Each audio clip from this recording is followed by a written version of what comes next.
साथियों, मेरी आवाज जहां तक पहुंच रही है, आदमपुर हलके के, आदमपुर कॉन्स्टिट्यूएंसी के आप सभी आदरणीय बुजुर्गों का, नौजवान दोस्तों का, हमारे सामने बैठी माताओं बहनों का, छोटे छोटे प्यारे बच्चों का और इस इलाके के वो तमाम नागरिक, वो तमाम आम आवाम जो मेहनत करके, मजदूरी करके, नौकरी करके, बिजनेस करके अपने परिवार का भरण पोषण करने वाले आप सभी मेहनती लोगों का मैं क्रांतिकारी इस्तकबाल करता हूं, आपका हार्दिक अभिनंदन करता हूं। दोस्तों, कोटली साहब ने जितनी प्रशंसा की है, मैं उतने प्रशंसा के योग्य नहीं हूं। मैं भी आपकी तरह एक बहुत ही साधारण जिंदगी जीने वाला इंसान हूं, एक साधारण परिवार में पैदा हुआ हूं, लेकिन इन्होंने एक बात बिल्कुल ठीक कही है कि बिहार और पंजाब का दिल का रिश्ता है। आप सब जानते हैं कि जो 10वें गुरु थे श्री गुरु गोविंद सिंह जी, उनका जन्म स्थान है पटना। पटना साहिब में एक बड़ा मशहूर गुरुद्वारा है और जब आप रेलवे स्टेशन से उतर करके जाएंगे तो उसी रास्ते में हमारा कॉलेज है जहां हमने अपनी पढ़ाई लिखाई की है। और जैसे किसी भी एक आम इंसान की जिंदगी होती है कि हम स्कूल कॉलेज में पढ़ते हैं, माँ बाप ये सिखाते हैं कि बेटा सच्चाई ईमानदारी से मेहनत करके पढ़ो, नौकरी लो, अच्छे परिवार में शादी होगी, बाल बच्चे होंगे, जीवन आगे बढ़ेगा। छोटी सी ख्वाहिश और जिंदगी से छोटी सी उम्मीद होती है हमारी, लेकिन वक्त और हालात कौन से इंसान को कहां पहुंचा दे ये कोई नहीं जानता है। और आज हमारा देश जिस मुहाने पर खड़ा है, मैं समझता हूं कि एक चुनौती है हमारे सर पर। जैसे बाप दादों ने, दादी ने पेड़ लगाया, उसका फल हम खाए। इस देश के नौजवानों ने, अभी हमारे पुराने साथी ने मुझे शहीद आजम भगत सिंह की तस्वीर दी है। उस दौर में आजादी के दीवानों ने अपनी जिंदगियों का दाव लगा करके, कुर्बानियां देकर इस मुल्क को आजाद कराया। और उस आजादी के साथ डॉक्टर बाबा साहब भीमराव अंबेडकर ने, जिनके लिए हम लोग जय भीम का नारा लगाते हैं, एक संविधान बना। और उस संविधान ने हमको ये ताकत दी कि उस संविधान के चलते मैं बिहार से आकर के आपके बीच में बात कर रहा हूं। हमारे बगल में पूर्व मंत्री लाली साहब हैं और इस हलके के प्रत्याशी कोटली साहब हैं। ये उस संविधान की ताकत है। और वो जो संविधान है जो हम सबको बराबर बनाता है। आपके पास फॉर्च्यूनर नहीं हो, आपके पास हीरो की साइकिल हो, लेकिन आपका वोट भी एक होगा जैसे फॉर्च्यूनर वाले का वोट एक होगा। कांग्रेस पार्टी! ये जो संविधान की शक्ति है, इस संविधान की शक्ति के चलते देश के आजादी के बाद जो एक यात्रा हुई, हालांकि हम सब जानते हैं कि उस आजादी के साथ हमारा एक भयानक दर्द जुड़ा हुआ है। और आप जालंधर के लोग हैं। मैं इस इलाके में पहली बार गदरी बाबा का मेले में शामिल होने के लिए आया था। चाहे गदर आंदोलन हो, जालियांवाला बाग का आंदोलन हो, या फिर किसानों का आंदोलन हो, या कल परसों सरकार को जो घुटने पे लाया है दिल्ली बॉर्डर पे बैठे हुए किसानों ने, वो आंदोलन हो। जब जब देश को जरूरत होती है, पंजाब कुर्बानी के लिए, बलिदान के लिए, आंदोलन के लिए सबसे आगे अपने हाथ में परचम लेकर के चलने वाला इलाका है। और जब देश आजाद हुआ तो वो दर्द भी आपने सबसे ज्यादा झेला। परिवार बट गए, आधे इधर हो गए, आधे उधर हो गए, आधा परिवार इधर चला गया, आधा परिवार उधर चला गया। ये जो बंटवारे का दर्द था, ये जो बंटवारे का घाव है, इस घाव को फिर से कोई नचोड़ रहा है, नोच रहा है। जब कोई नेता चुनाव के बीच में आकर के ये बात कहता है कि पंजाब में हिंदू असुरक्षित महसूस हो रहे हैं, जब कोई नेता ये कहता है कि दिल्ली के बॉर्डर पे जो किसान आंदोलन कर रहे हैं वो किसान नहीं है, वो खालिस्तानी हैं, वो पंजाब के इतिहास और संस्कृति का अपमान कर रहे हैं। इस इतिहास को, इस संस्कृति के सम्मान के लिए आप जब वोट देने के लिए जाइएगा, ये बातें आपको याद रहनी चाहिए। एक बार फिर से आपको कौन बांटने की कोशिश कर रहा है। इसीलिए ये जो ऐतिहासिक जिम्मेवारी है कि इंसान बिहार में पैदा हुआ हो या पंजाब में पैदा हुआ हो, इंसान जम्मू में पैदा हुआ हो या कन्याकुमारी में पैदा हुआ हो, आज उसके सामने सबसे बड़ा मसला क्या है? मसला यह है कि 50 सालों में सबसे ज्यादा बेरोजगारी देश के भीतर है। महंगाई आसमान छू रही है। आप जाइए पेट्रोल और डीजल भरवाने के लिए, मोदी जी कहते हैं कि हमने गरीब माओं के आंख के आंसू पोंछे हैं, उनको अब चूल्हे पे खाना नहीं पकाना पड़ता है, उनके लिए हमने गैस सिलेंडर दिए हैं। मोदी जी, गैस सिलेंडर आपने दिए हैं, लेकिन गैस का दाम आपने 1000 रुपए कर दिए हैं। अब वो आंसू दोनों आंख से निकल रहा है। ये जो हकीकत है कि करते हैं 5 पैसे का काम और प्रचार करते हैं 100 पैसे का। आपको सुनकर के आश्चर्य होगा कि मोदी जी जब आए थे तो उन्होंने एक नारा लगाया था, बेटी बचाओ बेटी पढ़ाओ। उस नारे की हकीकत क्या है कि जो लोग बेटियों के साथ बुरा बर्ताव करते हैं, उन लोगों को आप अपनी पार्टी में शामिल कराते हैं, उनको एमएलए का टिकट देते हैं, उनको मंत्री बनाते हैं। और मीडिया, जिसको आपने अपने दोस्त के चंदे से खरीद लिया है, आपको सुनकर के आश्चर्य होना चाहिए। मोदी जी कहते हैं कि कांग्रेस ने 70 साल में देश को लूट लिया है, तो कांग्रेस पार्टी के पास 500 करोड़ रुपया है और ये 7 साल में पावर में है। 7 साल में, मात्र 7 साल में, 7 पे 0 बिठाएंगे तो 70 होता है। 7 साल में ये पावर है, इनके पास 5000 करोड़ रुपया है। अगर कांग्रेस पार्टी लूट ली होती तो कांग्रेस के खाते में 5000 करोड़ रुपया होना चाहिए और आपके खाते में 500 करोड़ रुपया होना चाहिए। ये आंख देख के बेईमानी कर रहे हैं, हम अपनी आंखों से देख रहे हैं, फिर भी ये बेईमानी किए जा रहे हैं। इस बेईमानी से ये जो बेईमान लोग आज एक एक करके हमारे अधिकार हमसे छीन रहे हैं और हमारी संपत्ति, जिसको इस देश के लोगों ने खून पसीने से बनाया है, उसको बेच रहे हैं, उसके खिलाफ, देश बेचने वालों के खिलाफ हम देश बचाने वालों को इकट्ठा होना पड़ेगा।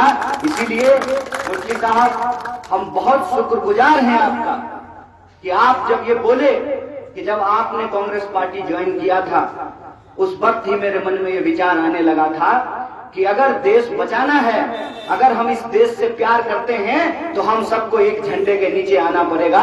इस तिरंगे के नीचे आकर के हम देश की रक्षा कर सकते हैं। जब हम देश की बात करते हैं तो कुछ लोग हमारे इस नेक नियत को गुमराह करने के लिए तरह तरह का बहानेबाजी करते हैं। मैं आप सब लोगों से सिर्फ और सिर्फ कुछ मोटी मोटी और छोटी बातें करना चाहता हूं। मेरा यह दावा नहीं है कि मैं आज पहली बार आदमपुर आया हूं तो मैं आपसे ज्यादा इसको जानता हूं। आप ज्यादा जानते हैं, आप यहां रहते हैं, आप दुख तकलीफ जो रोज झेलते हैं, आपकी बातों में सच्चाई होगी। हम तो बस एक दिन के लिए यहाँ आए हैं, आपका प्यार और सत्कार जो मिला है, इसकी वजह से 2-4 बार और आ जाएंगे, लेकिन आप जितना इसको समझते हैं उतना और कोई नहीं समझ सकता है। मैं आपको ये कहने के लिए नहीं आया हूं कि आपको क्या करना चाहिए, मैं तो बस बिहार से चल करके आपके बीच में ये कहने के लिए आया हूं कि आपकी लड़ाई, आपका दुख दर्द, आपका तकलीफ हमारा भी दर्द है, हमारा भी तकलीफ है, हमारी भी लड़ाई है। अगर आदमपुर के नौजवानों को इंजीनियरिंग करने के बाद, पॉलिटेक्निक करने के बाद, ITI करने के बाद, MBA करने के बाद नौकरी नहीं मिल रही है, तो हमारे यहाँ के लोगों को भी नौकरी नहीं मिल रही है। और जब वो नौकरी मांगने के लिए जाते हैं तो पुलिस का डंडा उनके ऊपर बरसाया जाता है। हमारा आपका जो दर्द का रिश्ता है ये हमको यहाँ लेकर के आया है। आप हमसे ज्यादा समझदार हैं, यहाँ बुजुर्ग लोग बैठे हुए हैं, हम तो इतिहास पढ़े हैं, वो इतिहास जिए हैं, उनको मालूम है कि हकीकत क्या है समाज में। मैं आपसे बस कुछ साधारण बातें करना चाहता हूं। पहली बात तो ये कि मैंने भी ये महसूस किया है और हमारी पार्टी ने भी ये महसूस किया है कि पंजाब के जो आम लोग हैं, पंजाब की जो राजनीतिक संस्कृति है, जो पॉलिटिकल कल्चर है, उससे वो ऊब गए हैं, वो चिढ़ गए हैं इस बात से। उनको लगता है कि चंद मुट्ठी भर लोगों ने पैसे के दम पर, माफियाओं की ताकत से समाज और देश के धन को लूट करके भ्रष्टाचार के बदौलत उन्होंने एक संगठन बना लिया है, एक गैंग बना लिया है। और उस गैंग की इतनी ताकत है कि कोई भी आपके जैसा साधारण व्यक्ति MLA का टिकट ले ही नहीं सकता है। टिकट लेने के लिए करोड़ों रुपए लगते हैं, चुनाव लड़ने के लिए करोड़ों रुपए लगते हैं। जब टिकट करोड़ों रुपए में लिया गया है, चुनाव लड़ने के लिए करोड़ों रुपया खर्च किया गया है, तो स्वाभाविक रूप से जब वो इंसान जीत करके आएगा तो वो रोड का पैसा खा जाएगा, पानी का पैसा खा जाएगा, बिजली का पैसा खा जाएगा, वो बेईमानी करेगा। ये जो आम लोगों के भीतर ये सब जो अपनी आंखों से वो देख रहे थे, एक गुस्सा उबलने लगा था और वो चाहते थे कि पंजाब में बदलाव हो।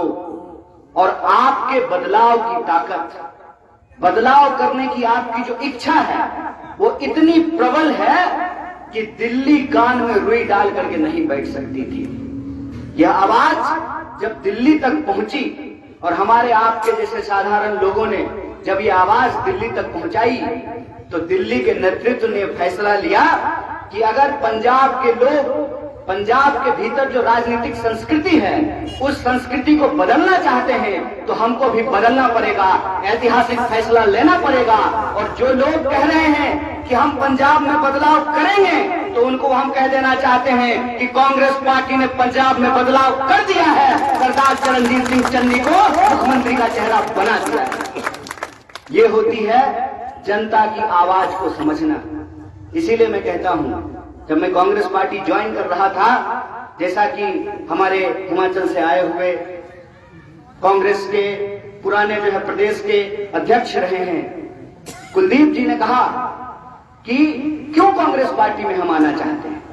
कांग्रेस पार्टी में हम इसलिए आना चाहते हैं या इसलिए कांग्रेस पार्टी में आए हैं कि भारत के भीतर राजनीति की जो संस्कृति बदल गई है, उस संस्कृति को हम बदलना चाहते हैं। वो संस्कृति ये हो गई है कि वोट हमारा, राज किसी और का। हम चाहते हैं कि संस्कृति बदलनी चाहिए। अगर वोट साधारण लोगों का है तो साधारण लोगों के बीच में पैदा हुआ इंसान ही उसका प्रतिनिधित्व विधानसभा में जाकर के करे, ये हमको सुनिश्चित करना है। लेकिन बदलाव एक दिन में नहीं होता है। मान लीजिए कि मेरी आज शादी हो जाए और मेरी दादी की बड़ी इच्छा है पोती देखने का, फिर भी कम से कम 9 महीना लगेगा। लगेगा कि नहीं लगेगा? शादी आज हुई है, कम से कम 9 महीना लगेगा, तभी तो जो है हमारी दादी जो है पोती देख पाएगी। वक्त लगता है, वक्त लगता है, लेकिन काम में हमारी प्रतिबद्धता है, यह बात नजर आती है। हम पूरे 5 साल का तो हिसाब भी नहीं बता रहे हैं। जब से चरणजीत सिंह चन्नी साहब मुख्यमंत्री बने हैं, हम सिर्फ 111 दिनों में बता रहे हैं कि हमारी सरकार ने कितना कुछ कर दिया है। बदलाव का जो संकेत आपने दिया है और बदलाव का फैसला जो कांग्रेस पार्टी के नेताओं ने लिया है, उसको 111 दिन के लिए नहीं, पूरे मुकम्मल तौर पर 5 साल तक पहुंचाने की जिम्मेवारी आपके कंधे पर है। और वो मॉडल क्या है? मॉडल ये है कि जब दिल्ली में किसान लड़ रहे थे तो उनको पानी नहीं दिया जा रहा था। मॉडल ये है कि उनके ऊपर वाटर कैनन से पानी बरसाया जा रहा था, लेकिन पीने के लिए पानी नहीं दिया जा रहा था।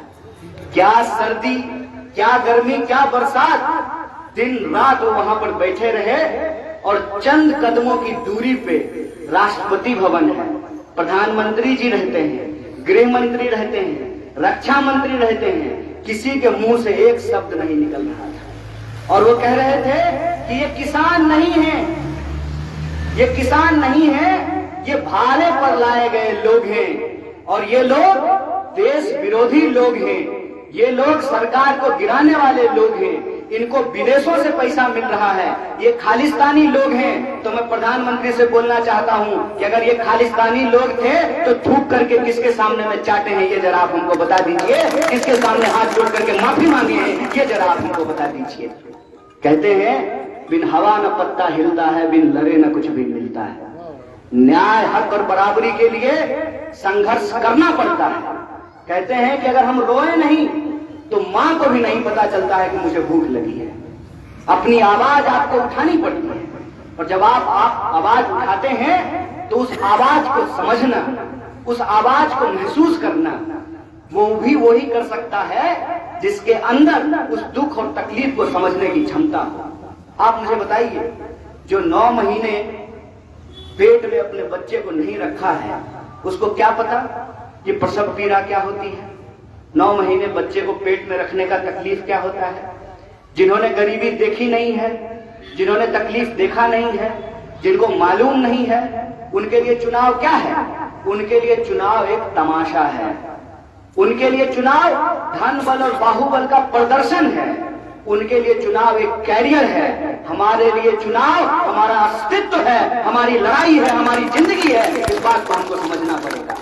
हमको ये समझना पड़ेगा कि पंजाब के भीतर कांग्रेस पार्टी ने जितना बड़ा रिस्क लिया है, अगर आप उसको आशीर्वाद नहीं देंगे तो मैं बता दूं कि लोग रिस्क उठाने की हिम्मत नहीं रखेंगे। मैं आप समझ लीजिए इस बात को कि अभी नहीं तो कभी नहीं जैसी स्थिति पे हम लोग पहुंच गए हैं। पंजाब में जो निर्णय लिया गया है, चरणजीत सिंह चन्नी साहब को जिस तरीके से मुख्यमंत्री बनाया गया है, अपने आप में ये साधारण बात नहीं है। और ये बात विपक्ष के लोग बखूबी समझते हैं। इसीलिए हर कोई इस फैसले को गिराना चाहता है। हर कोई ये कोशिश कर रहा है कि यह बात अपने अंजाम तक नहीं पहुंचे। सारी ताकत इसमें लगा दी गई है। इसीलिए देश के रक्षा मंत्री कहते हैं कि चरणजीत सिंह चन्नी साहब ऐसे जनरल हैं जिनके पास सिपाही नहीं है। रक्षा मंत्री साहब, आप रक्षा मंत्री हैं, आपका बेटा उत्तर प्रदेश का चुनाव लड़ रहा है, आप यह बात बोल सकते हैं। लेकिन मैं आपको एक बात कहना चाहता हूं कि पंजाब का एक एक नौजवान जो अपना भविष्य को बेहतर देखना चाहता है, पंजाब की एक एक महिलाएं जो घर चलाने में महंगाई की मार को झेल रही है, पंजाब का एक एक किसान जिसको ये कहा गया कि 2022 तक आपकी आमदनी दुगनी कर जाएगी, उन तमाम घरों के एक एक लोग चरणजीत सिंह चन्नी के सिपाही हैं। क्योंकि ये बदलाव का रथ अब रुकने वाला नहीं है, यह बदलाव होकर के रहेगा। यह आशा और विश्वास हम आपके बीच लेकर के आए। इस चुनाव को आप ऐसे मत देखिए कि आपका कांग्रेस पार्टी के साथ क्या संबंध है। इस चुनाव को आप ऐसे मत देखिए कि आप चरणजीत सिंह चन्नी को व्यक्तिगत तौर पे पसंद करते हैं कि नहीं करते हैं। इस चुनाव को आप इस रूप में देखिए कि जिस बदलाव की आवाज को पंजाब के लोगों ने बुलंद किया है, उस बदलाव की आवाज को मुकम्मल अंजाम तक पहुंचाने की जिम्मेवारी आपके कंधे पर है। आप भले पार्टी के कार्यकर्ता नहीं हो, लेकिन इस बदलाव के सिपाही आप जरूर हैं। और यह बदलाव तभी होगा जब आप इस चुनाव को अपने चुनाव की तरह समझेंगे। मैं धन्यवाद देना चाहता हूं कांग्रेस पार्टी के सभी कार्यकर्ताओं को। दूसरे जगह से भी आकर के लोग यहाँ दिन रात मेहनत कर रहे हैं, 3-3 महीने 6-6 महीने से वो घर नहीं गए हैं। वो अगर आपके इस बदलाव के निर्णय के साथ आपसे कंधा मिला करके काम कर रहे हैं, तो ये आपकी भी जिम्मेवारी है कि आप जब 20 तारीख को वोट करने के लिए जाएंगे, आपका एक एक वोट पंजाब के इस ऐतिहासिक फैसले के पक्ष में होना चाहिए, चरणजीत सिंह चन्नी के नेतृत्व के पक्ष में होना चाहिए।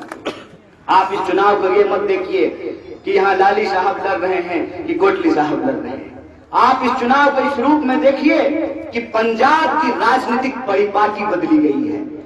और जो पंजाब की राजनीतिक परिपाटी बदली गई है, तो वो परिपाटी पार्टी के सिर्फ कार्यकर्ताओं के भरोसे अंजाम तक नहीं पहुंचाया जा सकता है। आज चुनाव को आपको सिर्फ वोटर के तौर पे नहीं, इस चुनाव को, उस बदलाव की जो लड़ाई है, उसके झंडे को अपने कंधे पे उठा करके अपने चुनाव की तरह लड़ना पड़ेगा। किसी का इंतजार करने का जरूरत नहीं है। सुबह उठिएगा, अपना वोट पहले जाकर के गिराइएगा और आसपास के लोगों से पूछिएगा कि बहन बदलाव हुआ है। 111 दिन में हमने उस बदलाव का रंग देखा है। इस बदलाव को 5 साल के अंजाम तक तुम पहुंचाने के लिए वोट की हो कि नहीं की हो? अगर नहीं की हो तो चलो मेरे साथ, हम वोट करके आते हैं और इस बदलाव को मुकम्मल अंजाम तक पहुंचा करके आते हैं। इसको आपको एक सामाजिक आंदोलन का रूप देना पड़ेगा।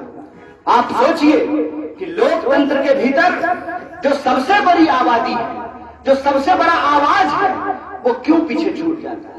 वो इसलिए पीछे छूट जाता है कि आम इंसान की जिंदगी की जो सच्चाई होती है, उस जिंदगी की सच्चाई में कभी वो सोच नहीं पाता है कि वो कभी अपनी राजनीतिक दखल अंदाजी कर पाएगा। मैंने आपको बताया कि जब मैं स्कूल कॉलेज में पढ़ रहा था तो कभी नहीं सोचा था कि मैं आदमपुर जाऊंगा और पूर्व मंत्री हमारे पास खड़े होंगे और एमएलए के कैंडिडेट के पक्ष में मैं बोल रहा हूँ। मैंने कभी नहीं सोचा था। लेकिन अगर वक्त ने और हालात ने हमको ये मौका दिया है तो हम आपके बच्चे हैं, आपके कोख से पैदा हुए हैं, आपके तकलीफ को हमने किताबों में नहीं पढ़ा है, आपके साथ मिल करके उस आंसू को हमने देखा है, उस तकलीफ को हमने झेला है, तो हमको आपका आशीर्वाद नहीं मिलेगा, इस लड़ाई को हम जीत नहीं पाएंगे। इसीलिए हम आपसे आग्रह करने के लिए आए हैं कि पंजाब में इस ऐतिहासिक निर्णय को ऐतिहासिक बनाना है, और इसलिए बनाना है कि पंजाब के लोगों की जो आम समस्याएं हैं, उस आम समस्याओं को हम दूर करना चाहते हैं। हम इधर उधर की बात नहीं करना चाहते हैं। केजरीवाल साहब आए पंजाब, अच्छी अच्छी बातें कर रहे थे, अच्छा लग रहा था सुनकर। स्कूल की बात कर रहे थे, कॉलेज की बात कर रहे थे, एम्प्लॉयमेंट की बात कर रहे थे, किसानों को मुआवजा देने की बात कर रहे थे। ज्यों-ज्यों चुनाव नजदीक हुआ है, कोई और रंग दिखाना शुरू कर दिए हैं। आम आदमी पार्टी के नेता पंजाब में वैसी भाषा बोल रहे हैं जैसी भाषा उत्तर प्रदेश में भाजपा के नेता बोलते हैं। कहते हैं कि हिंदू खतरे में महसूस कर रहा है। कहां से भाषण कॉपी करवा के लाए हैं साहब? ऐसा तो नहीं है कि आपका भाषण भी भाजपा वाले ही लिख करके आपको देने लगे हैं। कहां आप रोजी रोजगार की बात कर रहे थे, स्कूल कॉलेज की बात कर रहे थे, कहां आप धर्म की बात करना शुरू कर दिए? मैं कहता हूं कि कोरोना धर्म देख करके हुआ। ऐसा हुआ क्या सर? कि आप पगड़ी पहने तो आपको कोरोना नहीं हुआ, और ये पगड़ी नहीं पहने तो इनको कोरोना हो गया? ऐसा हुआ क्या? ऐसा होता है क्या कि मलेरिया का मच्छर आपके गली में पैदा हो गया क्योंकि नाली नहीं बनाया गया, सीवेज का काम नहीं किया गया, तो मलेरिया का मच्छर पानी से उठा, गंदे पानी से, और पहले साहब के पास गया और पूछा व्हाट इज योर नेम? ये बोले लाली, तो बोला ओके टाटा बाय बाय। इनसे पूछा व्हाट इज योर नेम? उन्होंने कहा कोटली साहब, तुमको काटेंगे, तुमको मलेरिया करा देंगे। ऐसा होता है क्या? जब ऐसा नहीं होता है तो चुनाव में नेता ऐसी भाषा क्यों बोलते हैं? ऐसी भाषा इसलिए बोलते हैं क्योंकि आप जो सामने बैठे हुए हैं ना, इनकी नजर में आप इंसान नहीं है, इनकी नजर में आप संख्या हैं, नंबर हैं। ये जोड़ते हैं कि कितना हिंदू, कितना सिख, कितना दलित, ये जोड़ते हैं। हम कहते हैं कि साहब इस देश में जब बेकारी सेकुलर है, क्योंकि सिख के नौजवान भी बेरोजगार हैं और हिंदू के नौजवान भी बेरोजगार हैं।